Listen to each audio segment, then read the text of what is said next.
الحمد لله نحمده ونستعينه ونستغفره ونؤمن به ونتوكل عليه ونعوذ بالله من شرور أنفسنا ومن سيئات أعمالنا ونعوذ بالله من شرور أنفسنا ومن سيئات أعمالنا ونعوذ بالله من شرور أنفسنا ومن سيئات أعمالنا من يهده الله فلا مضل له ومن يضلله فلا هادي له ونشهد أن لا إله إلا الله وحده لا شريك له ونشهد أن سيدنا ومولانا محمدا عبده ورسوله أرسله إلى كافة الناس بشيرا ونذيرا وداعيا إلى الله بإذنه وسراجا منيرا صلى الله تعالى عليه وعلى آله وأصحابه وبارك وسلم تسليما كثيرا كثيرا أما بعد فأعوذ بالله من الشيطان الرجيم بسم الله الرحمن الرحيم يا أيها الذين آمنوا كتب عليكم الصيام كما كتب على الذين من قبلكم لعلكم تتقون أياما معدودات وقال تعالى شهر رمضان الذي أنزل فيه القرآن هدى للناس وبينات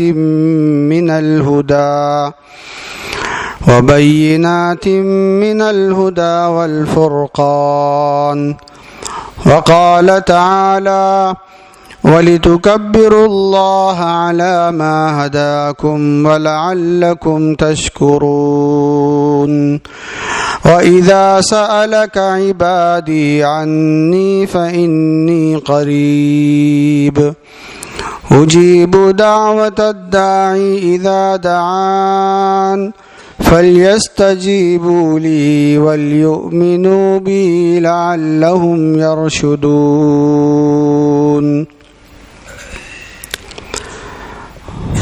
بزرگان محترم، اللہ رب العزت نے محض اپنے فضل و کرم سے اور اپنے خصوصی انعام سے ہم سب کو رمضان کا برکتوں والا، رحمتوں والا، بھلائیوں والا مہینہ ایک اور مرتبہ عطا فرمایا.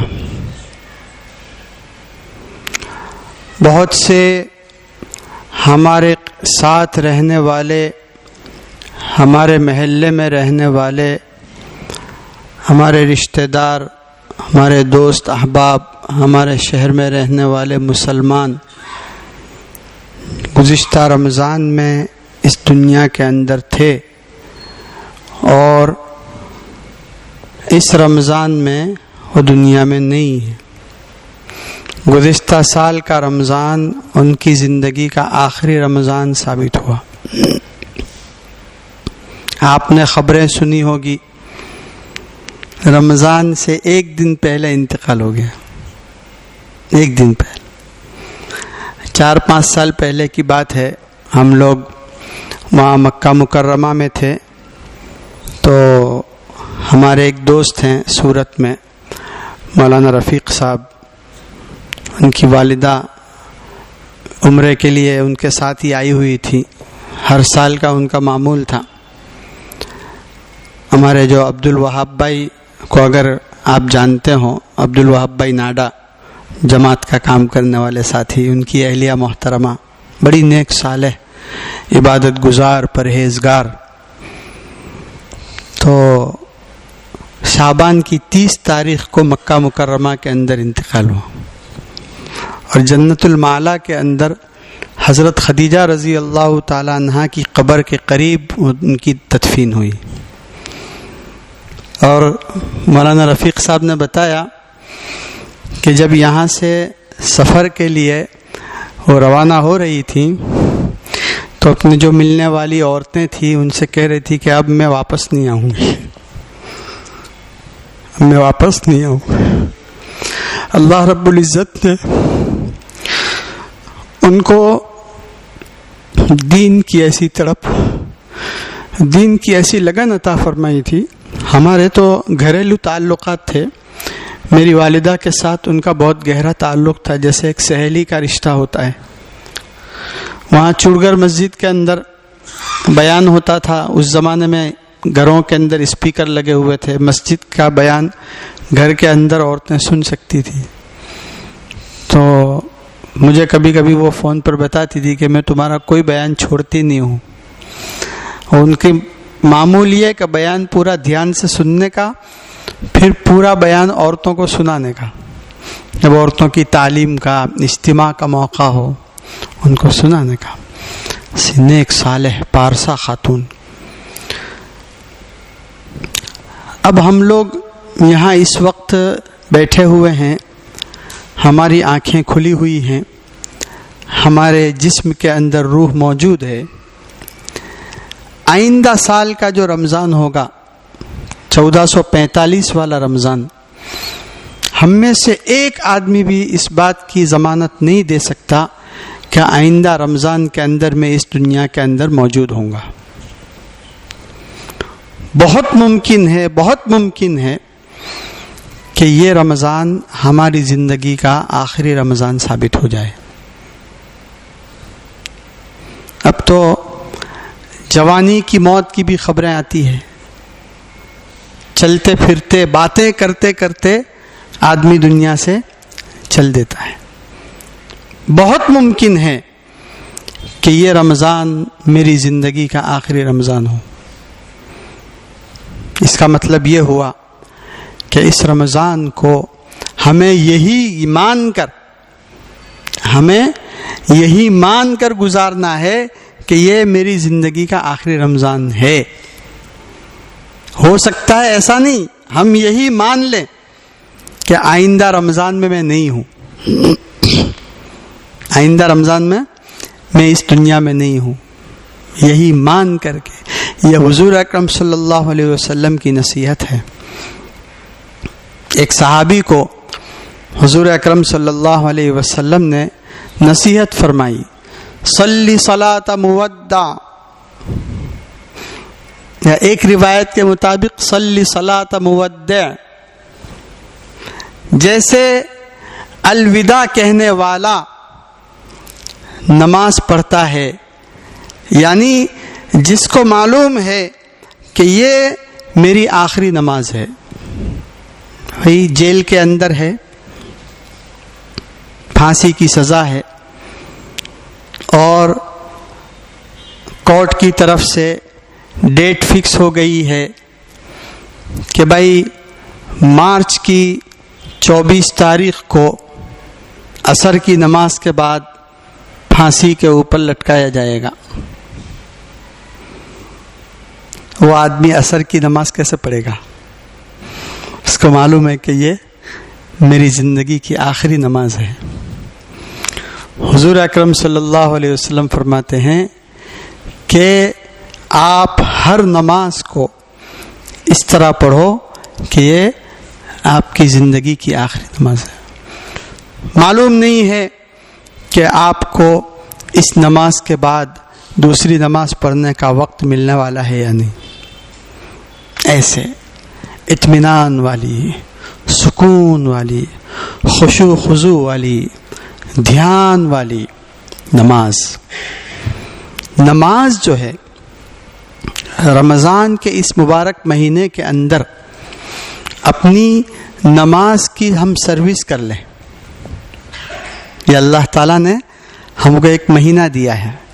جیسے ہم اپنی گاڑی کی سروس کراتے ہیں تو بھائی 4 ویلر ہے تو سروس میں رکھوا دی, مشین ہے اس کی سروس کراتے ہیں, گھر کی صفائی ہوتی ہے, ہر چیز کی آدمی سروس کراتا ہے. تو یہ مہینہ ہمارے لیے یوں سمجھیے کہ اپنی نماز کی ہم کو سروس کرنی ہے.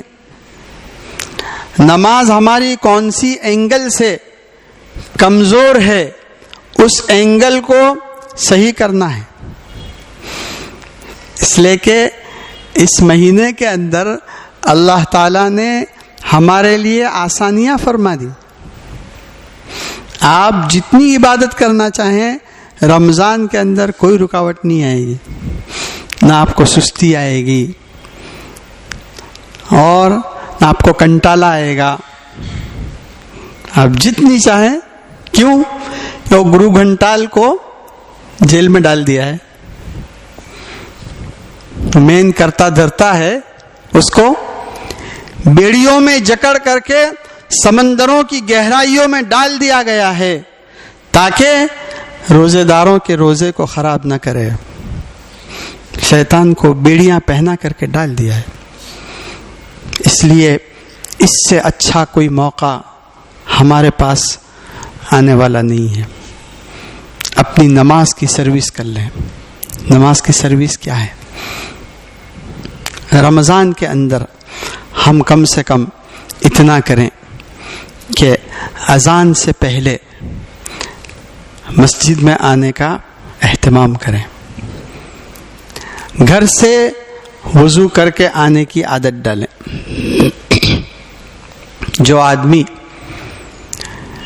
گھر سے وضو کر کے مسجد میں آتا ہے اس کے ہر قدم کے اوپر گناہ معاف ہوتے ہیں, درجات بلند ہوتے ہیں. کتنی عجیب چیز ہے. وہی آپ وضو یہاں آ کر کریں گے, مسجد کے پانی سے کریں گے, آپ کو وہ بات حاصل نہیں ہوگی. آپ آئے, چل کر آئے, لیکن آپ کے لیے وہ فضیلت نہیں. جو آدمی اپنے گھر کے اوپر وضو کر کے پھر مسجد کی طرف آتا ہے نماز کے لیے, ہر قدم کے اوپر ایک گناہ معاف, ایک درجہ بلند.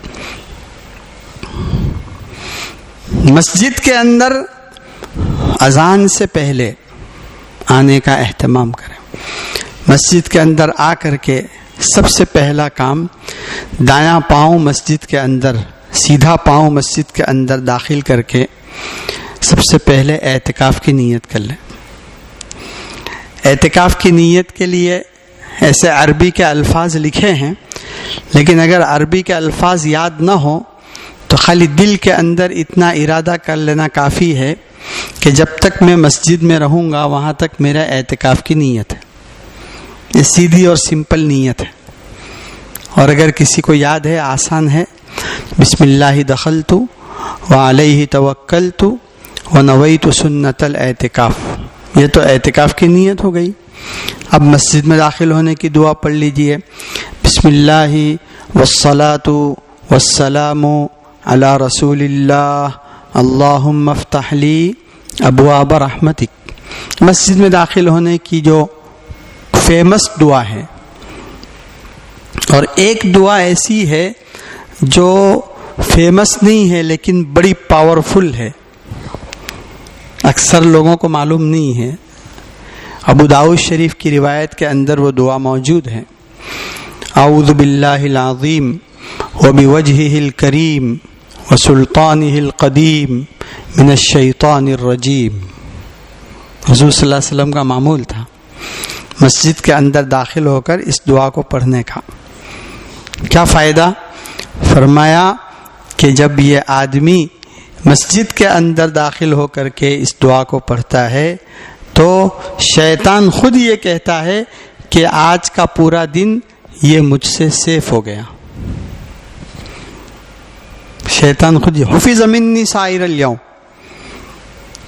آج کا پورا دن یہ مجھ سے سیف ہو گیا. یہ بڑی پاورفل دعا ہے. اور اللہم افتح لی ابواب رحمتک، اے اللہ میرے لیے اپنی رحمتوں کے عنایتوں کے دروازے کھول دے.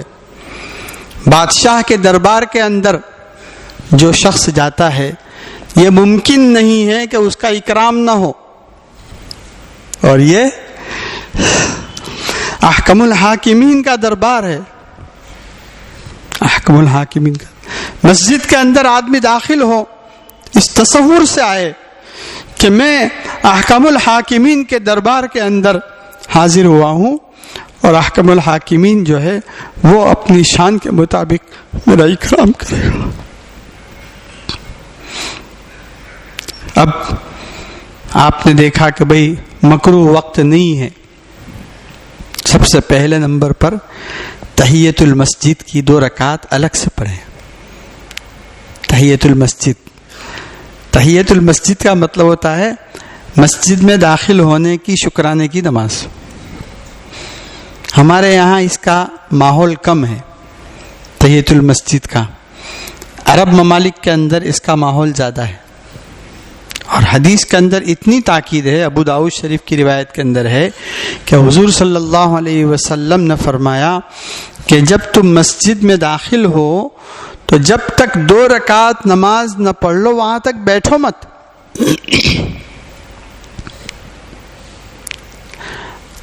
ہم لوگ نکاح کی مجلس کے اندر آتے ہیں مسجد کے اندر، صبح 10 بجے، 10:30 بجے، 11 بجے کا نکاح ہے، 12 بجے مسجد کے اندر نکاح ہے.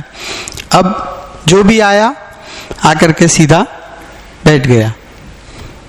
یہ وقت ہے. آپ سب سے پہلے کیا کریں؟ تحیۃ المسجد کی 2 رکعت نماز پڑھیں.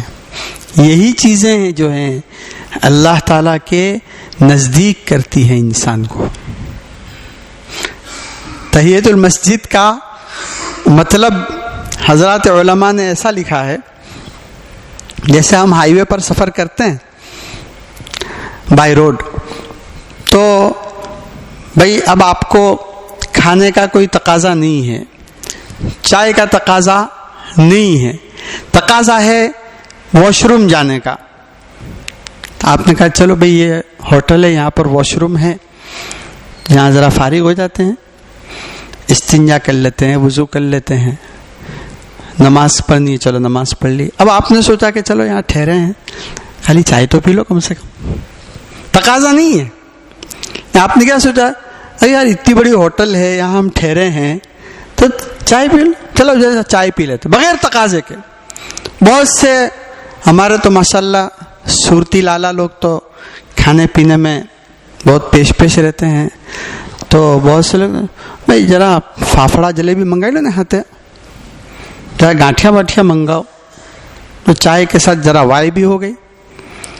ہاں تو ہوٹل چونکہ کھانے کی جگہ ہے، آپ وہاں گئے اور کھائے بغیر آئے یا آپ کا ضمیر گوارا نہیں کرتا، آپ مسجد کے اندر آئے اور 2 رکعت نماز پڑھے بغیر چلے گئے، آپ کا ضمیر کیسے گوارا کرتا ہے؟ نکاح کی مجلس میں آئے، نکاح کی مجلس میں شرکت کی، بیان سنا، سب کچھ ہوا، 2 رکعت نماز نہیں پڑھی آپ نے. مکروہ وقت ہے تو الگ بات ہے. آپ دیکھو زوال کا وقت ہے، مکروہ وقت ہے. طلوع آفتاب کا وقت ہے صبح کا، اس وقت نہیں پڑھ سکتے. غروب آفتاب کا وقت ہے، اس وقت نہیں پڑھ سکتے. باقی اوقات میں آپ پڑھ سکتے ہیں. تو ایک کام تو ہم کو اس رمضان کے اندر یہ کرنا ہے، اپنی نماز کی ہم کو سروس کرنی ہے. ہم یہ طے کر لیں کہ اس رمضان کے اندر ہم کو اپنی نماز کو سروس کر کے ایک دم کمپلیٹ نماز بنانی ہے. دیکھیے نماز جو ہے یہ خالی اٹھنے بیٹھنے کا نام نہیں ہے. نماز اٹھنے بیٹھنے، رکوع سجدہ، قومہ قعدہ اور جلسہ کا نام نہیں. نماز کی جو اصل روح ہے وہ ہے اللہ کا دھیان اور اللہ کی یاد. اور اس کی دلیل یہ ہے کہ سورہ طٰہٰ کے اندر اللہ تعالیٰ فرماتے ہیں وَأَقِیمِ الصَّلَاةَ لِذِکْرِی. ہر عبادت کا ایک مقصد ہے. جیسے ابھی روزے کا مقصد آیت کے اندر پڑھا, کتب علیکم الصیام کما کتب علی الذین من قبلکم لعلکم تتقون. یہ روزے کا مقصد ہے, تقوی کا حاصل ہونا. نماز کا مقصد کیا ہے؟ اللہ تعالیٰ فرماتے ہیں لذکری, میری یاد, میرا. اب ایک آدمی نے تکبیر تحریمہ سے لے کر سلام پھیرنے تک کے سب کام کیے, لیکن اس پورے 5 منٹ کے اندر 1 سیکنڈ کے لیے بھی اللہ کا دھیان نہیں آیا. تو وہی بات جو کسی فارسی شاعر نے کہی, با حضور دل نہ کردم طاعت, با حضور دل نہ کردم طاعت. ایک طاعت بھی میں نے دل کی حاضری کے ساتھ نہیں کی. ٹھیک ہے, آئے ہمارے حضرت مفتی صاحب دامت برکاتہم کے بقول کہ ہماری نماز کا حال کیا ہے کہ آٹومیٹک مشین ہے. ایک اللہ اکبر کہا یعنی ایک سوئچ آپ نے آن کر دی, اور اس کے بعد جو کچھ ہوا وہ سب آٹومیٹک ہوا. اور اس کی دلیل یہ ہے کہ سلام پھیرنے کے بعد کوئی آپ سے پوچھے کہ پہلی رکعت میں کئی سورت پڑھی, بیجی رکعت میں کئی سورت پڑھی, تیجی رکعت میں کئی سورت پڑھی, چوتھی رکعت میں શું પડ્યું, આપણને જ ખબર ના હોય કે આપણે નમાઝમાં શું પડ્યું. એનો મતલબ એ છે થયું કે આપણી નમાઝ શું છે, ઓટોમેટિક છે. اس لیے حضرت اقدس مولانا اشرف علی تھانوی رحمۃ اللہ علیہ یہ فرماتے تھے, اکثر لوگوں کو یہ سوال پیدا ہوتا ہے کہ بھئی نماز کے اندر دل لگانے کا, دھیان لگانے کا طریقہ کیا, ہم دھیان کیسے لگاویں, دل کیسے لگاویں, حاضر کیسے رکھیں. حضرت فرماتے تھے کہ ہر چیز کو پڑھتے وقت یوں سمجھو اپنے حافظے سے نہیں پڑھ رہے, ابھی آپ پڑھ رہے ہو. جیسے اللہ اکبر, ایک اللہ اکبر تو ہمارے منہ پہ چڑھا ہوا ہے, منہ پہ چڑھا ہوا اللہ اکبر مت بولو. آپ اللہ بولتے وقت آپ کو دھیان ہو کہ میں اللہ کا لفظ میری زبان سے نکال رہا ہوں, اور اکبر بولتے وقت اکبر اپنی زبان سے نکال رہا ہوں. ایسے تصور کے ساتھ آپ اللہ اکبر بولو. صوفیہ کے یہاں یہ بات مشہور ہے کہ لا صلاۃ الا بحضور القلب, جس کی نماز میں خشوع خضوع نہ ہو اس کی نماز ویلڈ ہی نہیں ہے. مسئلے کے اعتبار سے آپ مفتی صاحب کو جا کر پوچھیں گے دارالفتہ میں کہ مول صاحب میں نے 4 رکعت نماز پڑھی اور 1 سیکنڈ کے لیے بھی خشوع خضوع میری نماز میں نہیں تھا, میری نماز ہوئی کہ نہیں؟ مفتی صاحب کہیں گے نماز ہو گئی, نماز ہو گئی. لیکن صوفیہ کہتے ہیں کہ آپ کی نماز نہیں ہوئی, اس لیے کہ لا صلاۃ الا بحضور القلب. اس کی مثال ایسی ہے جیسے ایک آدمی کھانے کے لیے بیٹھا ہے, ایک ہاتھ سے کھانا کھا رہا ہے اور دوسرا ہاتھ سے موبائل کے اندر یوٹیوب پر, واٹس ایپ کے اوپر, فیس بک کے اوپر ایک ہاتھ سے کھانا کھا رہا ہے, اور دوسری طرف واٹس ایپ چل رہا ہے, فیس بک چل رہی ہے, یوٹیوب چل رہا ہے. اس کا مطلب یہ ہے کہ اس نے کھانا کیا کھایا, بریانی کھائی, بریانی کی لذت کا اس کو کوئی احساس نہیں, دھیان ہی نہیں تھا. ہر چیز کا خشوع خضوع ہوتا ہے, کھانے میں بھی خشوع خضوع ضروری ہے.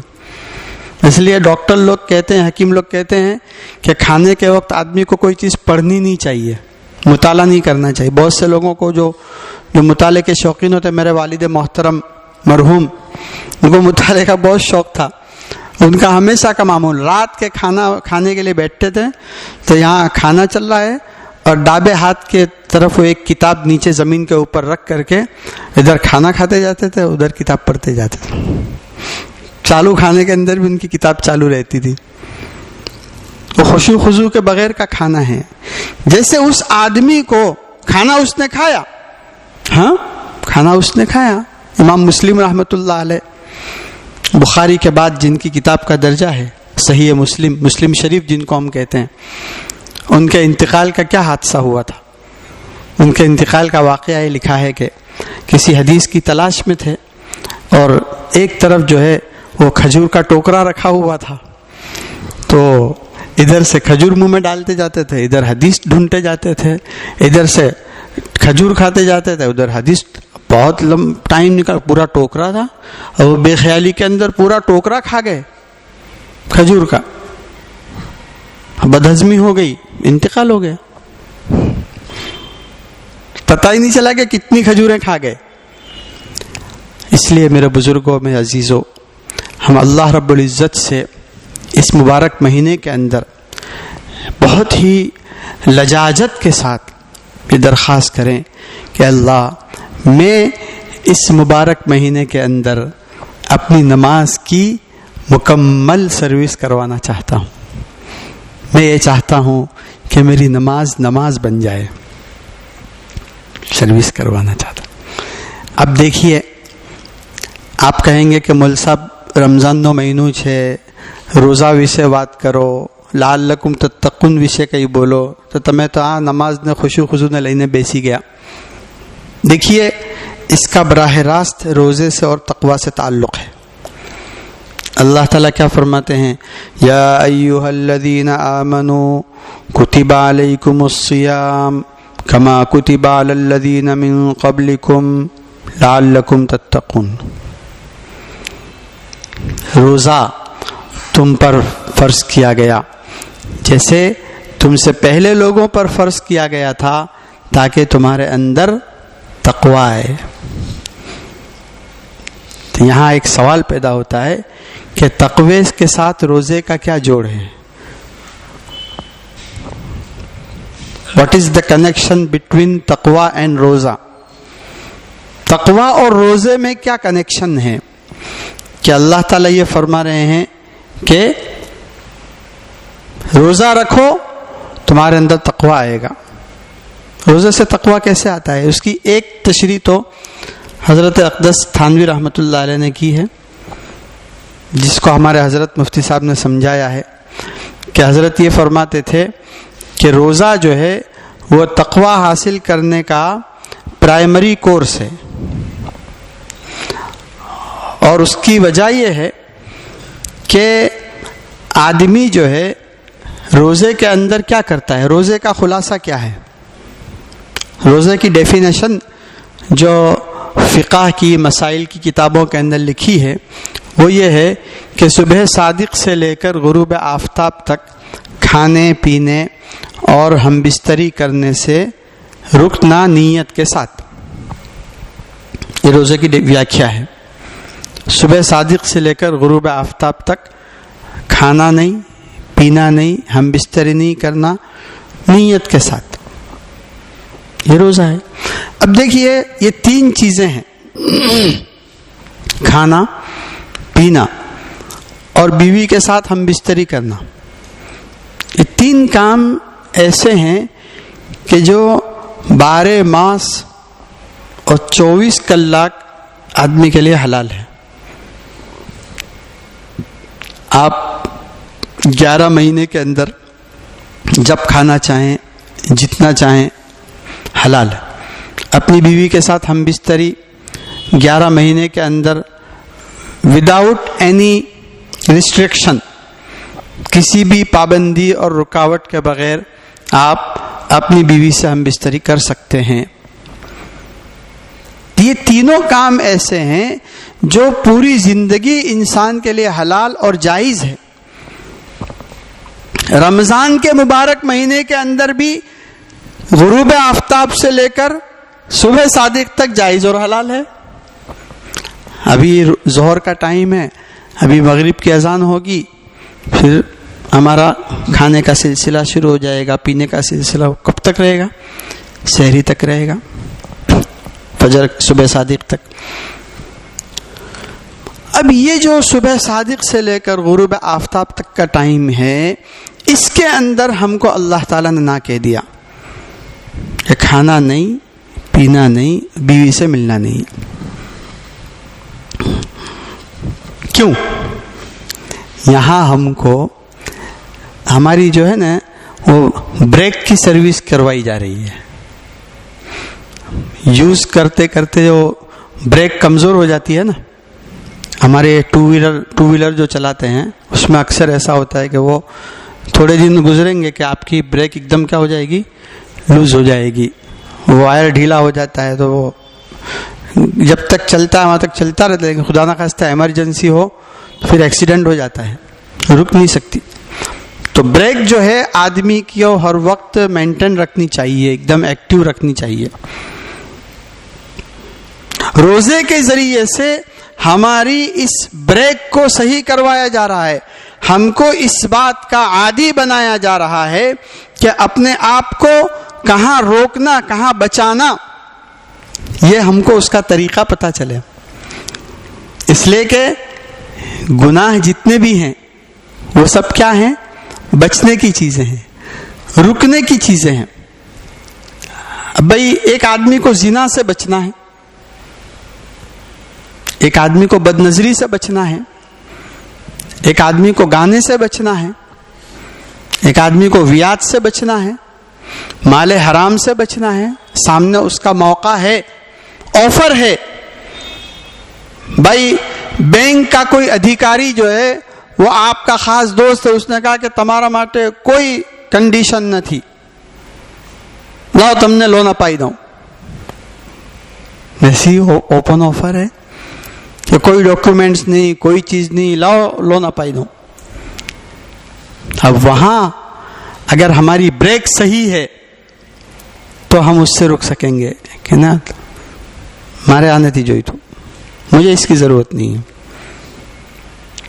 شیخ الاسلام حضرت مولانا مفتی محمد تقی عثمانی دامت برکاتہم نے بیان کے اندر ایک واقعہ سنایا ہے. ایک نوجوان کا، کئی سال پہلے کی بات ہے. اس نے بہت اعلیٰ تعلیم حاصل کی تھی پاکستان کے اندر. حضرت نے لکھا تھا کہ پورے پاکستان کے اندر اس کوالیفیکیشن کے 2 یا 3 انسان تھے. اس نے اتنی اونچی تعلیم حاصل کی تھی، اور اس کے نتیجے میں ایک انشورنس کمپنی کے اندر اس کو جاب ملی، اور بہت اونچی سیلری، بہت بڑی سیلری تھی اس کی. بالکل نوجوان آدمی.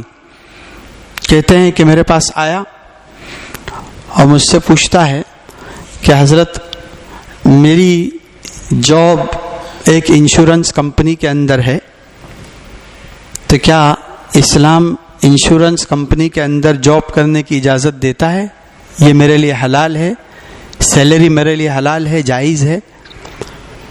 تو حضرت مفتی صاحب نے فرمایا کہ انشورنس کمپنی کے اندر جاب کرنے کی اجازت نہیں ہے، یہ آمدنی آپ کے لیے انکم حلال نہیں ہے، حرام ہے.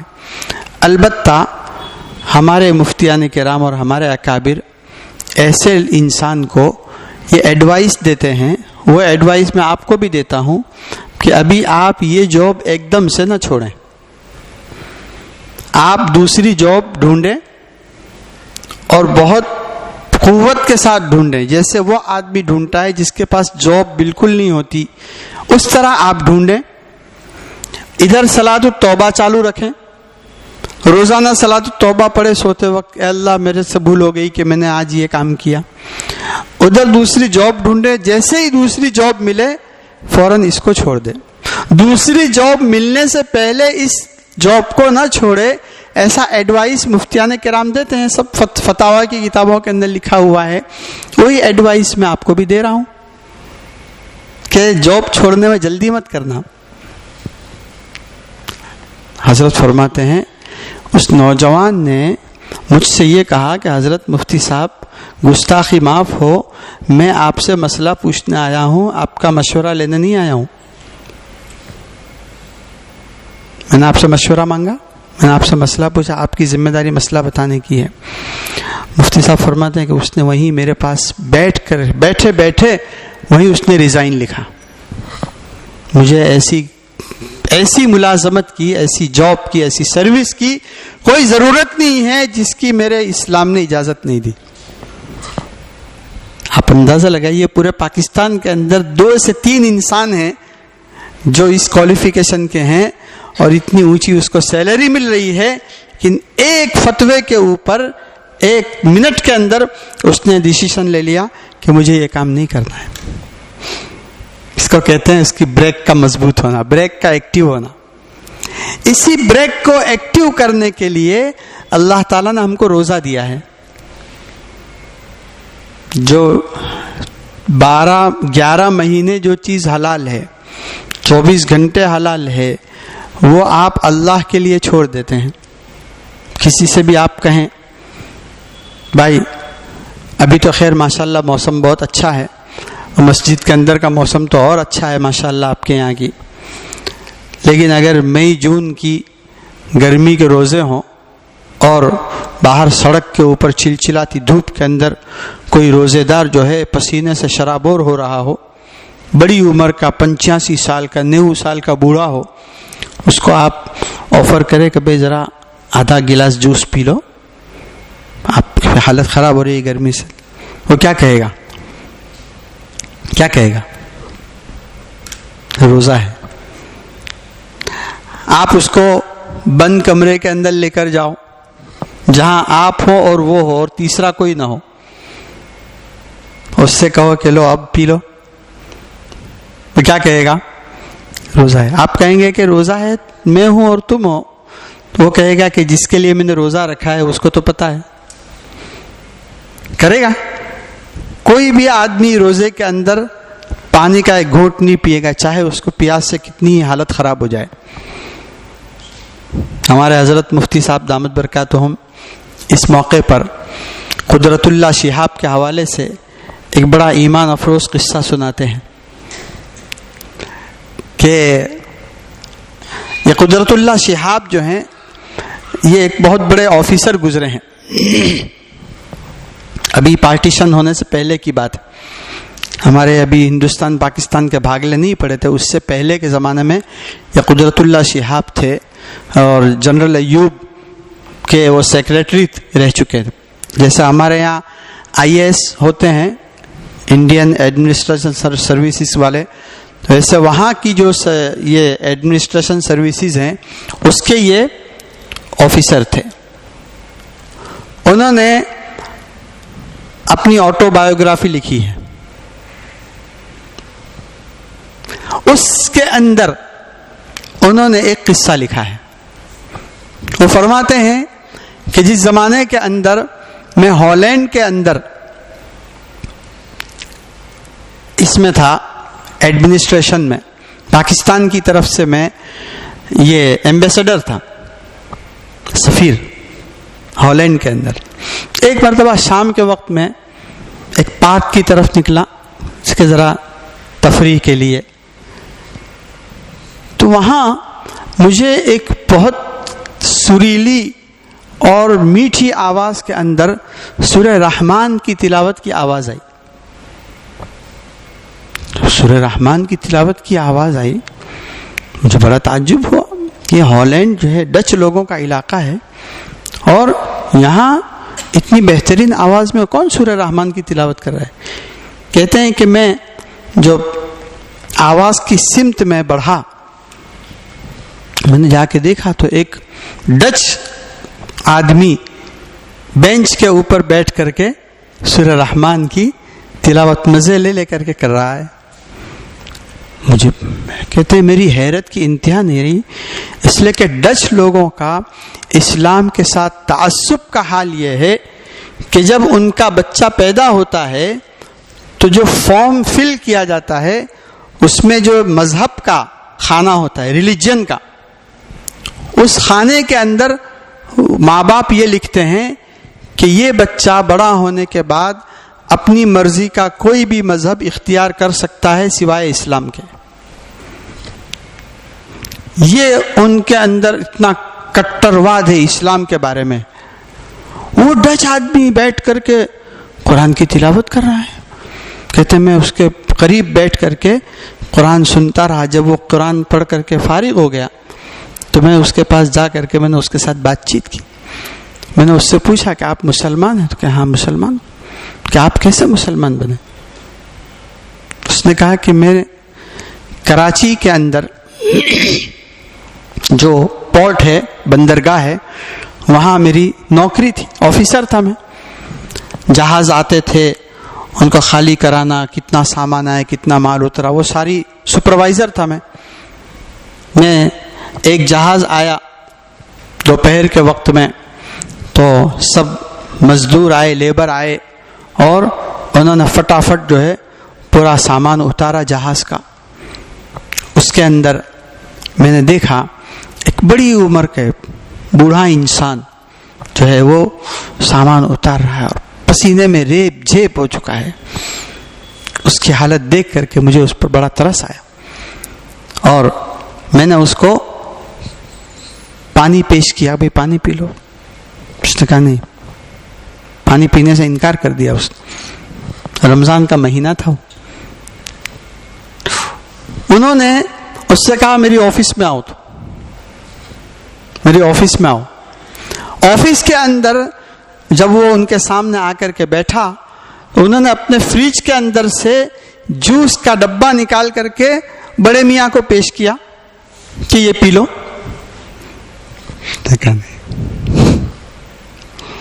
کیا بات ہے، کیوں نہیں پی رہے ہو؟ کہ میرا روزہ ہے. انہوں نے کہا روزہ ہے تو کوئی بات نہیں، یہاں میں ہوں، تم ہو، تیسرا کوئی نہیں، کس کو پتا چلے گا تم نے روزے میں کیا کھایا کیا پیا. اس پر اس نے آسمان کی طرف سے انگلی اٹھائی، کہہ رہا تھا کہ کوئی دیکھے یا نہیں دیکھے، جس کے لیے میں نے روزہ رکھا ہے وہ دیکھ رہا ہے. اس نے نہیں پیا. کہتے ہیں کہ اس کے اس انداز نے مجھے اتنا متاثر کیا کہ میں اسلام کے بارے میں سوچنے اور پڑھنے پر مجبور ہو گیا. اس کے بعد سے میں نے اسلام کو پڑھنا شروع کیا. اسلام ہے کیا؟ یہ مذہب کیا ہے؟ پھر مجھے پتا چلا کہ اسلام کیا ہے. آج آپ دیکھ رہے ہیں کہ اسلام نے مجھے اپنی آغوش میں لے لیا ہے. آج اللہ کے فضل و کرم سے میں مسلمان ہوں. یہ روزہ ہے، یہ ہے تقوی. اب حضرت تھانوی رحمۃ اللہ علیہ فرماتے ہیں کہ سوچنے کی بات ہے کہ جو کام پوری زندگی حلال ہے، 24 گھنٹے حلال ہے، آپ رمضان کے اندر اللہ تعالیٰ کے کہنے سے اس کو چھوڑ رہے ہیں. تو اب جو کام پوری زندگی حرام ہے، 24 گھنٹے حرام ہے، اس کی کوئی گنجائش رہتی ہے؟ آپ روزے کے اندر کوئی آپ کو کھانا دیتا ہے، پانی کی آفر کرتا ہے، تو آپ کیا کہتے ہیں؟ میرا روزہ ہے، اور روزے میں اللہ تعالیٰ نے کھانے پینے سے منع کیا ہے. تو روزے کے اندر اللہ تعالیٰ نے کھانے پینے سے منع کیا ہے، اور زنا سے، بد نظری سے، گانے سے، شراب سے، غیبت سے تو اللہ تعالیٰ نے ہمیشہ حرام کیا. حضرت مولانا علی میاں صاحب رحمۃ اللہ علیہ فرماتے تھے کہ 2 روزے ہیں، ایک چھوٹا روزہ ہے اور ایک بڑا روزہ ہے. چھوٹا روزہ تو یہی صبح صادق سے لے کر غروب آفتاب تک کا روزہ. ایک چھوٹا روزہ ہے، اس میں عید جو ہوتی ہے اس وقت اس کی خوشی ہوتی ہے. اور ایک بڑا روزہ ہے جو انسان کے بالغ ہونے سے شروع ہوتا ہے اور مرنے پر پورا ہوتا ہے، تو وہاں اس کی عید ہوتی ہے. جیسے روزے رکھنے والا یہاں عید مناتا ہے، جو روزے رکھتا ہے اسی کو عید کا لطف آتا ہے. جس نے روزے نہیں رکھے اس کو عید کا کوئی لطف نہیں ہے. تو جب ایک آدمی کو روزہ رکھنے سے یہاں کی عید کا لطف آتا ہے، تو جو آدمی بالغ ہونے سے لے کر کے مرنے تک اللہ تعالیٰ کی منع کی ہوئی ہر بات سے رکتا رہا، بچتا رہا کہ نہیں، یہ نفس نے بہت زور لگایا، شیطان نے بہت طاقت لگائی، دوستوں نے بہت کوشش کی، لیکن اس نے ایک چیز طے کر کے رکھی تھی کہ میں اپنے اللہ کے حکم کو کبھی نہیں توڑوں گا. تو ایک تو روزے کے ساتھ تقوی کا یہ کنیکشن ہے جو حضرت تھانوی رحمۃ اللہ علیہ نے بیان فرمایا. میں دوسرا کنیکشن بتانا چاہتا ہوں کہ روزے کے ساتھ تقوی کا دوسرا کنیکشن یہ ہے کہ رمضان کے مبارک مہینے کے اندر جب آدمی روزہ رکھتا ہے تو اس کو تلاوت کا، عبادت کا، نوافل کا، ذکر کا بہت ٹائم ملتا ہے، دعاؤں کا بڑا ٹائم ملتا ہے. کھانا پینا ہے نہیں تو طاقت بھی نہیں ہے تو آدمی زیادہ ادھر ادھر کی مٹر گشت فضول گھومنا پھرنا بھی نہیں کر سکتا، تو مجبور ہو کر کے ایک کونے میں پڑا رہتا ہے. اب جب ایک کونے میں پڑا رہتا ہے تو سوچتا ہے چلو دعا مانگ لو، چلو قرآن پڑھ لو، چلو ذکر کر لو، چلو تسبیح پڑھ لو. پھر اللہ تعالیٰ کی طرف سے مزید مدد یہ ہوئی کہ شیطان کو ڈال دیا سمندر کے اندر باندھ کر کے. تو یہ جتنے اعمال آدمی کر رہا ہے، دعا کر رہا ہے، نماز پڑھ رہا ہے. اب نماز کی کیفیت میں بھی رمضان اور غیر رمضان میں فرق ہے. جو اطمینان والی نماز آدمی رمضان میں پڑھتا ہے رمضان کے علاوہ نہیں پڑھتا. جب اطمینان والی نماز پڑھتا ہے تو اللہ تعالیٰ کا دھیان آتا ہے، اور اللہ تعالیٰ کا دھیان آتا ہے تو انسان متقی بنتا ہے. تقویٰ کے اندر اور کیا ہوتا ہے بھائی، عین وقت کے اوپر انسان کو یہ یاد آ جائے کہ اللہ مجھے دیکھ رہا ہے. اسی کی مشق ہے، یہی تقویٰ ہے، اور روزے سے یہی چاہا جاتا ہے. تو اگر اس مبارک مہینے کے اندر ہم چند باتوں کا اہتمام کر لیں. ایک تو اپنی نماز کی سروس کر لی کہ خوب جلدی مسجد میں جلدی آ کر کے اطمینان سے خشوع خضوع کے ساتھ دھیان لگا. بھائی عام دنوں کے اندر 5 منٹ کے اندر ہماری 4 رکعت ہوتی تھی، تو رمضان کے اندر ہم 10 منٹ میں 4 رکعت پڑھیں. ہاں، دعا عام دنوں کے اندر بھائی 5 منٹ کی دعا مانگتے تھے، ابھی کیا ہے، خوب بیٹھ کر کے دعا مانگو. فضول کام کا جتنا وقت ہے سارا آپ مسجد کے اندر آ کر کے لگائیے. رمضان کے اندر فضول کام کی کوئی گنجائش نہیں ہے.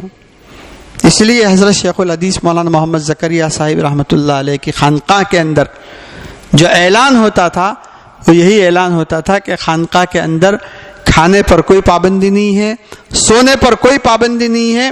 جس کو جتنا کھانا ہو کھائے، جس کو جتنا سونا ہو سوئے، البتہ فضول بات کرنے کی اجازت نہیں ہے.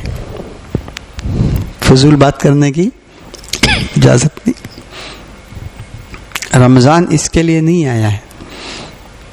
ہمارے بزرگوں کے حالات میں حضرت شیخ الحدیث رحمۃ اللہ علیہ نے لکھا ہے کہ رمضان سے ایک دن پہلے اپنی مجلس کے اندر بیٹھنے والے ساتھیوں سے فرما دیتے تھے کہ آج سے کچہری برخاست ہے. ہمارے اکابر فرماتے تھے کہ رمضان کہیں آنے جانے کا نہیں ہوتا. حکیم طیب رامپوری کا بڑا زبردست لطیفہ حضرت شیخ رحمۃ اللہ علیہ نے آپ بیتی کے اندر لکھا ہے. حکیم طیب رامپوری جو تھے حضرت شیخ مولانا زکریا صاحب سے بڑے بے تکلف تھے. ان کی عادت تھی کہ جب رامپور سے سہارنپور آتے تو دنیا بھر کی ادھر ادھر کی خبریں باتیں حضرت شیخ کو سناتے تھے. آج اخبار میں یہ آیا، ریڈیو پر یہ آیا. ہوتے ہمارے فقیہ الامت حضرت مفتی محمود حسن صاحب رحمۃ اللہ علیہ کے یہاں مولانا حامد حسن صاحب آتے تھے، مولانا اعزاز علی صاحب کے صاحبزادے، اور وہ اس طرح خبریں سنا. ہر اللہ والے کے یہاں اس طرح کے کچھ لوگ ہوتے ہیں منہ لگے ہوئے، بے تکلفی سے کچھ بھی بول دیں. یہ حکیم طیب رامپوری جو ہے حضرت شیخ کے پاس آ کر کے بہت بے تکلفی سے ادھر کی ادھر کی سب باتیں، دوسرے لوگ بھی محظوظ ہوتے تھے. اب ایسا ہوا کہ رمضان کے مہینے میں حکیم طیب جو ہیں وہ سہارنپور آئے. مولانا اسد اللہ صاحب رحمۃ اللہ علیہ سے ملاقات ہوئی. ان کو دیکھ کر کہنے، ارے بھائی حکیم جی، رمضان میں آپ کیسے آ گئے؟ شیخ کے یہاں تو رمضان چل رہا ہے. اچھا بھائی ٹھیک ہے. پھر مفتی محمود حسن گنگوئی رحمۃ اللہ علیہ سے ملاقات ہو گئی. وہ دیکھ کر کہنے ایک دم چونکے کہ حکیم جی، شیخ کے یہاں تو رمضان ہے، ابھی آپ کہاں آ گئے؟ وہاں مولی نصیر الدین کے یہاں گئے، خادم خاص حضرت شیخ. تو کہا ملاقات کہ ابھی تو شیخ کی نماز کی نیت بندھی ہوئی ہے. کیا ملاقات کب ہوگی؟ تو کہ کچھ نہیں کہہ سکتے. تو کیا کروں؟ تو کہ دیکھو یہاں انتظار کرو, سلام پھیرے, اگر سلام مسافے کا وقت مل جائے تو اللہ کا شکر ادا کرنا. کھڑے ہو گئے وہاں. حضرت شیخ نے جیسے ہی سلام پھیرا, ایک دم سے بڑھ کر کے السلام علیکم, صرف ایک جملہ کہتا ہوں, رمضان ہمارے یہاں بھی آتا ہے مگر اس طرح بخار کی طرح کہیں نہیں آتا جیسا آپ کے یہاں آتا ہے. ایسا حال.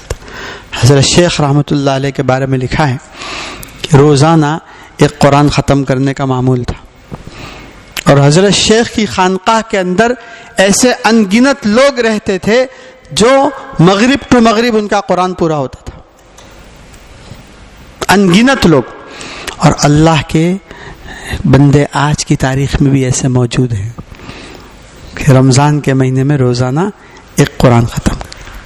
ہمارے قدیم بزرگوں کے یہاں تو 60 ختم والے بھی, ایک دن کا ایک رات کا. اصل میں دل کے اوپر لینے کی بات ہے, دل پر لینے. کیسے گلے رقیب کے کیا تان اقربا, کیسے گلے رقیب کے کیا تان اقربا, تو ہی اگر نہ چاہے تو باتیں ہزار ہیں. تو جیسے حضرت شیخ رحمۃ اللہ علیہ نے یہ جملہ لکھا ہے فضائل اعمال کے اندر کہ رمضان اس کے لیے ہے تو اس کی قدر کرے, نہ ہم جیسے ناقدروں کے لیے رمضان رمضان چلانے کے علاوہ کچھ حاصل نہیں. اللہ تعالیٰ ہمیں اس کی قدردانی کی توفیق عطا فرمائے. دعاؤں کا بہت اہتمام کرنے کی ضرورت. اس وقت ہمارے ملک کے جو حالات چل رہے ہیں اور پورے عالمی حالات, افطار کے وقت میں, سحری کے وقت میں, نمازوں کے بعد جب آپ کو فرصت ملے آپ جم کر کے بیٹھ جائیے, اور بیٹھتے وقت یہ طے کر لیجئے کہ جب تک کہ اللہ تو میری یہ دعا قبول نہیں کرے گا میں یہاں سے نہیں ہٹوں گا. دعا اس طرح کی جاتی ہے. ایک حدیث کے اندر آتا ہے, ایک صحابی دعا کر رہے تھے, اللہم اغفر لی ان شئت, اللہم اغفر لی ان شئت, اللہ اگر تو چاہے تو میری بخشش کر دے. حضور صلی اللہ علیہ وسلم نے سن لیا. حضور نے فرمایا پاگل ہو رہا ہے, ایسے کوئی دعا مانگی جاتی ہے کہ اگر تو چاہے تو بخشش, اس کا مطلب نہ چاہے تو نہ کرے نہیں. اللہ تعالیٰ سے یہ کہو اے اللہ تو مجھے معاف کر ہی دے, فإنہ لا مکرہ لہ, تو مجھے معاف کر ہی دے. آج میں یہاں یہ طے کر کے آیا ہوں کہ جب تک تو میری مغفرت کا فیصلہ نہیں کرے گا میں یہاں سے نہیں اٹھوں گا. امت کے مسائل ہیں, ہمارے انفرادی مسائل, انڈیویجل مسائل. ہم اپنے مسائل کے لیے لوگوں کو کہتے ہیں, اب وہ اس بیچارے کو یاد رہا نہیں رہا ہے, آپ خود ہی کر لو نا. آپ کا ایک مسئلہ آیا ہے مثال کے طور پر اولاد کا, بے اولاد آپ کے یہاں نہیں, اب آپ کو تعویذ لاؤ اور یہ لاؤ وہ لاؤ. ابھی تعویذ کوئی اوتھینٹک چیز تھوڑا ہے. ہاں, آپ رمضان کے اندر یہ طے کر لیں اس رمضان کے اندر میں اللہ تعالیٰ سے اولاد لے کے رہوں گا. کاروبار کے مسائل ہیں, نوکری کے مسائل ہیں, گھریلو جھگڑوں کے مسائل ہیں, وارثہ وہیچری کے جھگڑوں کے مسائل, کون سے مسائل ہیں, اور اللہ تعالیٰ کے لیے کسی کون سے مسئلے کو حل کرنا امپاسبل ہے, یہ بتائیے.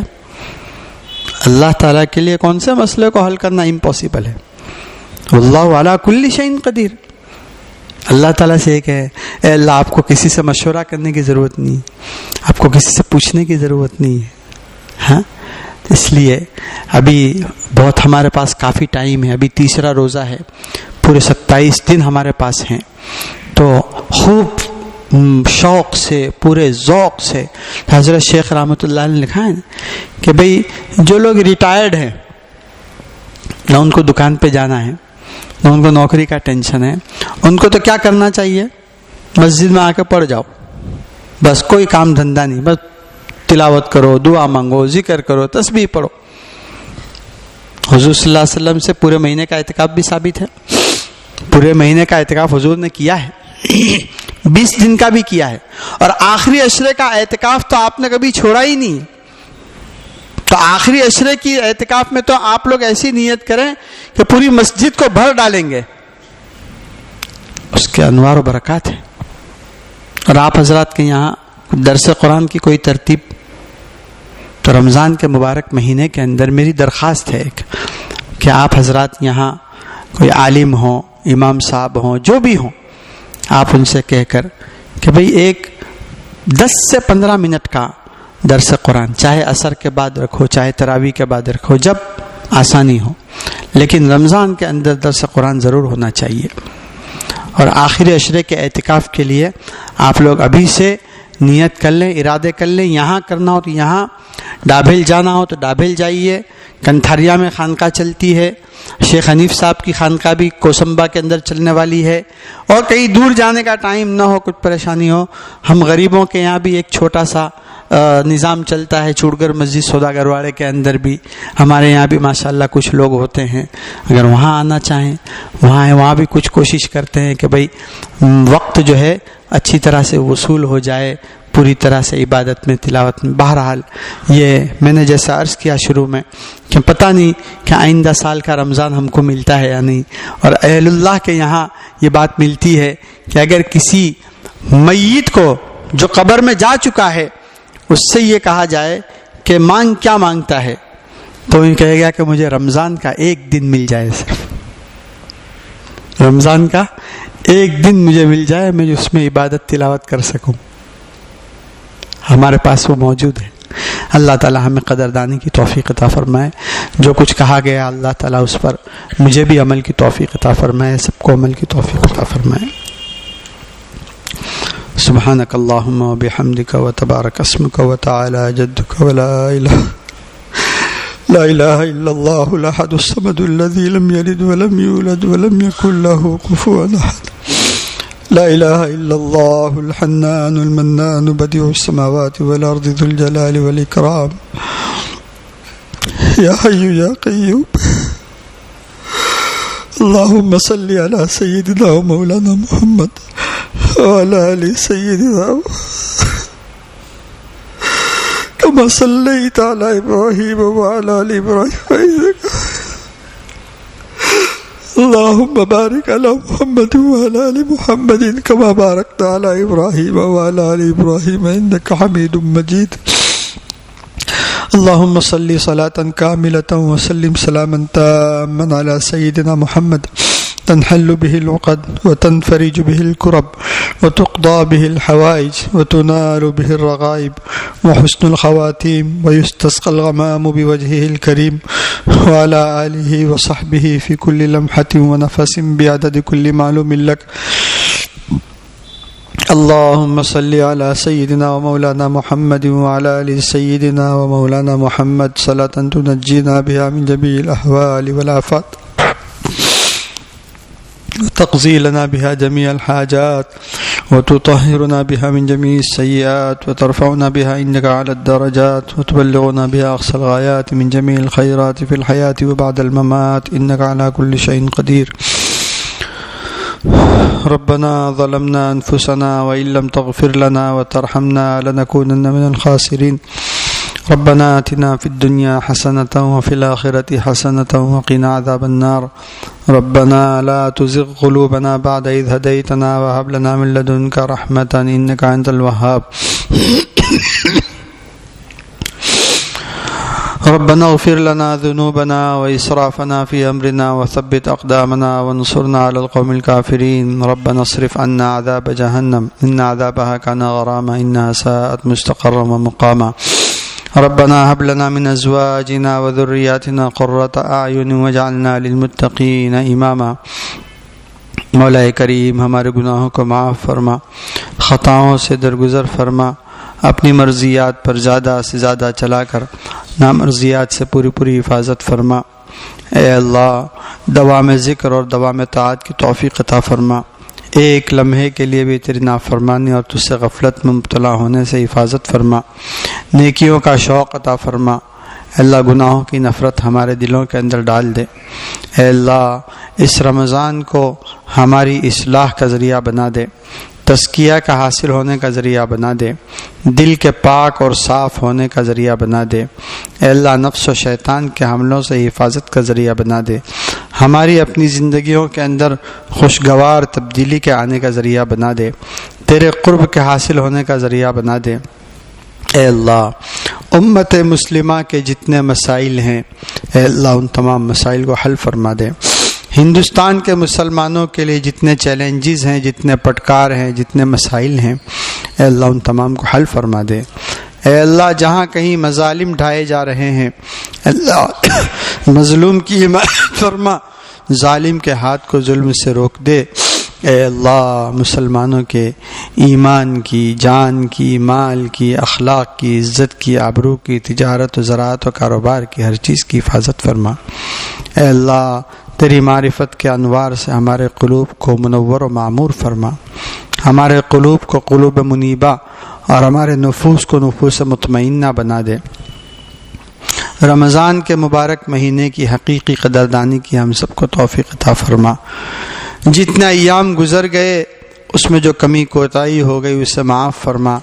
تیری توفیق سے جو اعمال بن پڑے، جو عبادت ہوئی، روزہ ہوا، تراویح ہوئی، تلاوت ہوئی، دعائیں ہوئی، تسبیحات، ذکر، زکوٰۃ، صدقہ، خیرات، نیکی کے جو کام آپ کی توفیق سے بن پڑے اللہ انہیں قبول فرما لے۔ آئندہ جو ایام باقی رہ گئے ہیں ان کو جیسے حضور اکرم صلی اللہ علیہ وسلم نے اس کی قدردانی کی، تیرے نیک بندوں نے اس کی قدردانی کی، ان کو وصول کیا، اس طرح سے رمضان کے اس مبارک مہینے کو پوری طرح سے وصول کرنے کی ہمیں توفیق عطا فرما۔ لا یعنی میں، گناہوں میں، غیبتوں میں اے اللہ مجلس بازیوں کے اندر اس مبارک مہینے کو ضائع کرنے سے ہماری پوری حفاظت فرما۔ اے اللہ ہماری مغفرت کے فیصلے فرما۔ حضرت جبرائیل علیہ السلام نے بد دعا دی ہے اور تیرے محبوب نبی نے اس پر آمین کہا ہے کہ ہلاک ہو جائے وہ شخص جس پر رمضان کا مبارک مہینہ گزر جائے اور اس کی مغفرت نہ ہو۔ اے اللہ کہیں ایسا نہ ہو کہ رمضان کا مبارک مہینہ گزر جائے اور ہم مغفرت سے محروم رہ جائیں۔ اے اللہ اس مبارک مہینے کی رات میں تو اپنے بے شمار بندوں کو جہنم سے خلاصی نصیب کرتا ہے، ہم سب کے لیے، پوری امت کے لیے جہنم سے خلاصی کا فیصلے فرما۔ بیماروں کو شفا عطا فرما، پریشان حالوں کی پریشانیاں دور فرما، حاجت مندوں کی حاجتیں پوری فرما، مقروضوں کے قرضوں کے ادائیگی کی شکلیں پیدا فرما، بے گھروں کو گھر عطا فرما، بے سہاراؤں کو سہارا عطا فرما، بے روزگاروں کو حلال روزگار عطا فرما، بے نکاحوں کے نکاح کا غیب سے سامان فرما، جن کو بیٹیوں کی تمنا ہے ان کو بیٹیاں عطا فرما، جن کو بیٹوں کی تمنا ہے ان کو نیک صالح تندرست خوبصورت بیٹے عطا فرما، جن کی ازدواجی زندگیاں تلخیوں کا شکار ہیں، میاں بیوی میں لڑائی جھگڑا ہے، انبن ہے، اللہ ان کو محبتیں عطا فرما۔ اے اللہ جو لڑکے لڑکیاں شادی کی عمروں کو پہنچ چکے ہیں، رشتہ اور جوڑ نہ ملنے سے پریشان ہیں، ان کو بہترین رشتے اور جوڑے عطا فرما۔ قید و بند میں محبوسوں کو رہائی نصیب فرما، مقدمات میں ماخوذوں کو بری فرما، جو جس مصیبت میں گرفتار ہے اللہ اس کو اس سے نجات عطا فرما۔ اے اللہ تیرے جن بندوں نے ہم سے دعاؤں کے لیے درخواست کی ہے، کہا ہے، ہر ایک کی جائز اور نیک مرادیں پوری فرما۔ تیرے جن بندوں نے اے اللہ اس مبارک مہینے میں حرمین شریفین جانے کے ارادے کیے ہیں ان کے لیے وہاں جانے کے غیب سے اسباب پیدا فرما۔ ہر مسلمان مرد عورت جوان بوڑھے بچے کو اے اللہ حرمین شریفین کی مقبول حاضری بار بار نصیب فرما۔ جن لوگوں نے اس سال حج میں جانے کے ارادے کیے ہیں اور حج کمیٹی کے اندر فارم بھرے ہوئے ہیں اللہ ہر ایک کے لیے منظوری کے غیب سے فیصلے فرما۔ اللہ حرمین شریفین کی حفاظت فرما، اس کے تقدس کی حفاظت فرما۔ اے اللہ ایسے بندوں کو وہاں کا انتظام عطا فرما جو حرمین شریفین کے تقدس کی حفاظت کرنے والے ہوں، اور جو لوگ تقدس کو پامال کر رہے ہیں اے اللہ ان کو ہدایت عطا فرما۔ اگر ان کے مقدر میں ہدایت نہیں ہے اللہ ان کو ہٹا کر کے ایسے نیک صالح بندوں کے ہاتھ میں وہاں کا نظام عطا فرما جو اس کے تقدس کو اللہ سنبھال کر رکھنے والے ہوں۔ اللہ بیت المقدس کو یہود غاصبین کے ہاتھ سے آزاد کر کے دوبارہ اے اللہ ہمیں عطا فرما۔ کوئی ایک صلاح الدین ایوبی اور پیدا کر دے اے اللہ، مسلمانوں کے برسا برس کے مسائل کو حل کرنے والا ہو، اے اللہ اپنا خصوصی اس مبارک مہینے کے اندر اے اللہ ہمیں خوشخبریاں سنا دے، عزت کی خوشخبریاں سنا دے، فتح کی خوشخبریاں سنا دے، کامیابی کی خوشخبریاں سنا دے۔ جہاں جہاں جس طرح کے مسائل ہیں اپنی قدرت سے تمام مسائل کو حل فرما دے، مدد کے فیصلے فرما دے، مدد کے فیصلے فرما دے۔ اللہم انصر الاسلام والمسلمین، اللہم انصر الاسلام والمسلمین، اللہم انصر الاسلام والمسلمین۔ اے اللہ آخری عشرے کا اعتکاف ہم سب کے لیے آسان فرما دے، اعتکاف کے انوار و برکات و ثمرات سے ہمیں بھرپور حصہ عطا فرما، شب قدر کی عبادت ہم میں سے ہر ایک کو نصیب فرما، غفلت کی نظر ہونے سے حفاظت فرما۔ اے اللہ دنیا اور آخرت کی بھلائیوں سے مالا مال فرما، برکت والی آسان حلال کشادہ روزی عطا فرما۔ تے اللہ کسی اور کا محتاج، تیرے علاوہ کسی اور کا محتاج اور دست نگر نہ بنا، جو مانگا وہ بھی عطا فرما، جو مانگنے سے رہ گیا وہ بھی عطا فرما۔ حضور اکرم صلی اللہ علیہ وسلم نے جتنی خیر و بھلائیاں مانگی ہیں ہمیں اور پوری امت کو عطا فرما، جن شرور و برائیوں سے پناہ چاہیے ان سے ہماری اور پوری امت کی حفاظت فرما، ہماری دعاؤں کو اپنے فضل و کرم سے قبول فرما۔ اے اللہ قبول فرما، اے اللہ قبول فرما۔ صلی اللہ علی النبی الکریم برحمتک یا ارحم۔